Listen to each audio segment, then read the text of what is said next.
When it comes to schedules and self-studying, a couple of things I could talk about. One is what I call the full-timer's dilemma. Students who are studying for the LSAT full-time, once again, run the risk of burnout, studying too much. So I recommend slowing down and blocking off time. And that applies to anyone studying, whether you're studying full-time or not. Blocking off time that's for study, blocking off time that's for self-care, and blocking off time for fun. So if you were studying for the LSAT full-time with no other obligations, you might study from 9 a.m. till 12 p.m., take a break for lunch, study again from 1 to 4, and that's it. You're done. You don't need to do anything else LSAT related. 6 hours is more than enough, and it may even be too much. Maybe you want to do 2.5-hour chunks or 2-hour chunks. One great technique I like is called the Pomodoro technique, which helps you alternate periods of work and periods of break so that you're not tempted by distractions like email, social media, your phone and such, but you also have time allotted for them so that you know your next break is always coming up at some point.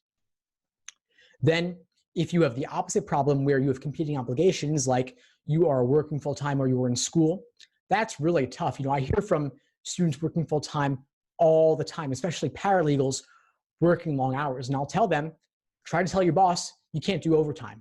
Tell them you got to be done with work by 5 or 5:30 or 6. Or if you just got to go to work every day and you have certain defined hours like 9 to 5 or 9 to 6, you might want to get to work early and find a conference room or a coffee shop nearby, bring your books, and knock out an hour before you start the workday. And then before you go home for the day, take another hour or two and study again in a conference room at a coffee shop nearby, because once you get home, all those competing obligations like family, roommates, significant others, distractions of all sorts are looming large, and it's hard for you to actually buckle down and get the work done.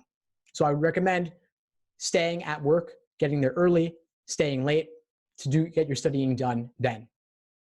Thanks for tuning into the show. Please subscribe if you haven't done so already to be notified of new episodes as I release them, and feel free to reach out if you need anything at all as you move forward with your prep.